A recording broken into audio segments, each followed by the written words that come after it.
শহীদ ওসমান হাদির হত্যার বিচারের দাবিতে রাজধানী শাহবাগ মোড়ে অবরোধ করে অবস্থান কর্মসূচি পালন করছে ইনকিলাব মঞ্চ।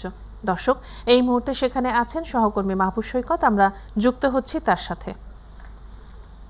মাহবুব, শহীদ ওসমান হাদির হত্যার বিচার দাবিতে গতকাল থেকে যে অবস্থান কর্মসূচি চলছে তার এখন কি অবস্থা রয়েছে আর নেতাকর্মীরা কি বলছেন?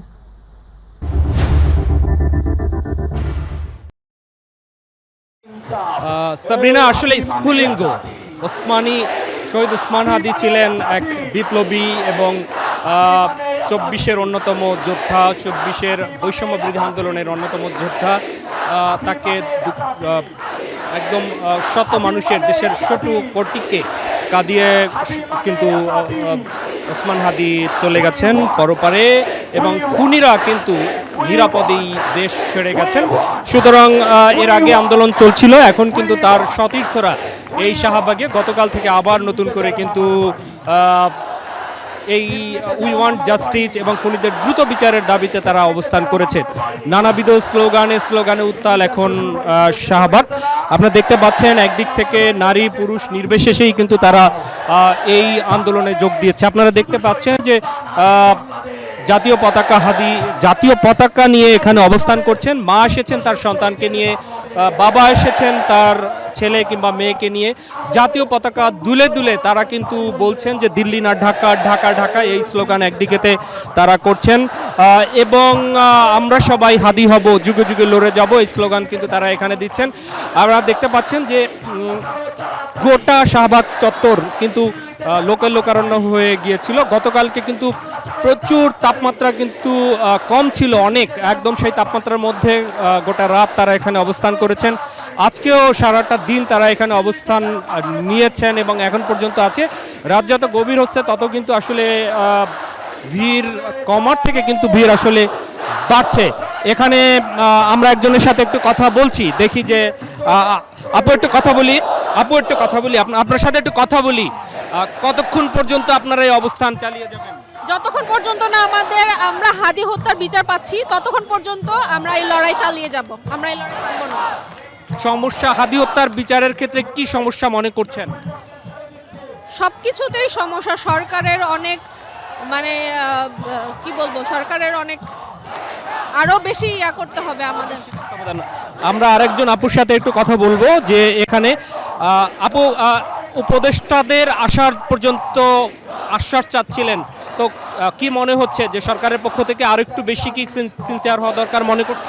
অবশ্যই, ওরা বিচার করলেই বিচার হবে, না হয়তো আর বিচার হবে না। আমরা তো বিচারই চাই। এই তো আমরা শুনতে পেলেন আসলে একদম শহীদ ওসমান হাদি, সেই ওসমান হাদির যে বিচারের দাবি নিয়ে এখানে অবস্থান করছেন। আপনারা দেখতে পাচ্ছেন যে সন্তান নিয়ে এখানে এসছেন এবং আমরা একজনের সাথে আরেকজন কথা বলি। এখানে কতক্ষণ অবস্থান?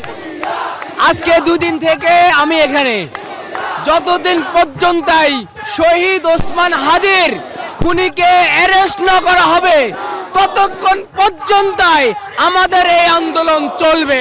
আসলে সবারই এক অবস্থা এখানে, শুধুমাত্র ওসমান হাদি কিন্তু এখন স্বাধীনতা সার্বভৌমত্বের এক প্রতীক হয়ে গিয়েছে। বৈষম্য বিরোধী আন্দোলনেরও এক অকুতোভয় সৈনিক ছিলেন, যে তার সহজ সরল কথার মাধ্যমে কিন্তু মানুষের মন জয় করে নিয়েছেন। এখানে আমরা আরেকজন আপুর সাথে একটু কথা বলি। সেটি হচ্ছে যে আপনারা কতক্ষণ অপেক্ষা করবেন? দাবিটা কি আসলে? মানে এখন তো একদম অনেক ঠান্ডার মধ্যে কষ্ট হচ্ছে না আপনাদের অবস্থান? না, আমাদের কষ্ট হচ্ছে না। আমাদের অবস্থান কর্মসূচি থাকবে যতদিন না আমরা সুবিচার পাই, ততদিন চলবে ইনশাআল্লাহ।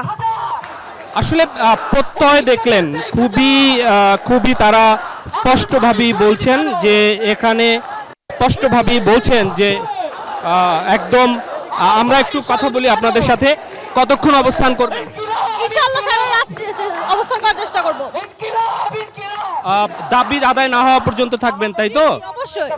আচ্ছা, এখানে আসলে শুনতে পেলেন। আমরা আরেকজনের সাথে একটু কথা বলি। সেটি হচ্ছে যে কি মনে করছেন খুনিদের গ্রেপ্তার কেন হচ্ছে না এখন? আচ্ছা, আজকে 15টা দিন চলে যায়, ইউনূসের মাথায় গিয়ে একটু ঘ্যালু নাই। 15 দিন পার হয়ে যাচ্ছে, আমরা যতদিন পর্যন্ত হাদি ভাইয়ের বিচার যতদিন পর্যন্ত পাবো না, আমরা সেই কয়দিন আমরা এইখানে অবস্থান করব, আমাদেরকে সহতে পারবে না। ধন্যবাদ। এখানে আসলে শুনতে পেলেন যে শহীদ ওসমান হাদি আসলে বাংলাদেশের স্বাধীনতা সার্বভৌমত্বের প্রতীকের এক হয়ে উঠেছে। এখানে কেবলমাত্র বিশ্ববিদ্যালয়ের শিক্ষার্থী কিংবা ঢাকা শহরেরই আমরা শিক্ষার্থী দেখছি না, আশেপাশ থেকে ইতিমধ্যেই কিন্তু অনেকে কিন্তু ছুটে এসেছে। আমরা একজন কিশোরের সাথে কথা বলবো যিনি জাতীয় পতাকা, তুমি জাতীয় পতাকা আপনারা এখানে কোথা থেকে এসেছেন? আমি বাড্ডা থেকে আসছি। বাড্ডা থেকে আসছি। কতক্ষণ থাকবেন? যতক্ষণ পর্যন্ত এটা বিচার কার্যকর না হবে, কোনো সমাধান হবে না, ততক্ষণ পর্যন্ত আমরা এখানে থাকবো। তার জন্য যদি 1 মাস থাকতে হয় 1 মাসও থাকবো। আসলে শুনতে পেলেন যে এখানে যারা রয়েছেন তারা কিন্তু পুরো গোটা চত্বর আপনারা দেখতে পাচ্ছেন যে একদম দুটোই শিশুও কিন্তু জুমা যায় জুমা আসে।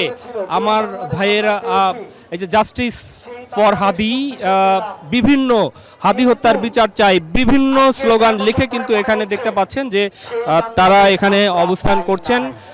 যে বাংলাদেশের স্বপ্ন দেখেছিল এই ৭১-এর মুক্তিযোদ্ধারা, যে বাংলাদেশের স্বপ্ন দেখেছিল ২৪-এর যোদ্ধারা, সেই বাংলাদেশ এখনো কিন্তু বাস্তবায়ন হয়নি। এটি কিন্তু এখানে অবস্থানকালীন প্রত্যেকে কিন্তু এখানে বলছেন। আপনারা পুরো এলাকা চত্বর যদি দেখেন, আপনাদেরকে যদি দেখাই আমরা, তাহলে কিন্তু এখানে দেখবেন যে পুরো চত্বর জুড়েই এখানে একদম অবস্থান নিচ্ছেন। তা আমরা পরবর্তী যে সংবাদ রয়েছে সেই পরবর্তী সংবাদগুলোতে আমরা আরো বিস্তারিত তুলে ধরতে পারবো। আজকে তাদের প্রত্যয় হচ্ছে, ঘোষণা হচ্ছে যে গোটা রাত এখানে অবস্থান করবেন, এমনকি যদি খুনিদের গ্রেপ্তার এবং বিচারের আওতায় আনার সুনির্দিষ্ট এবং সুস্পষ্ট যে ঘোষণা সরকারের পক্ষ থেকে আসতে হবে, এবং সে আসার পরই হয়তো তাদের পরবর্তী সিদ্ধান্ত নেওয়া হবে। তো এই ছিল এখানকার সর্বশেষ সংবাদ।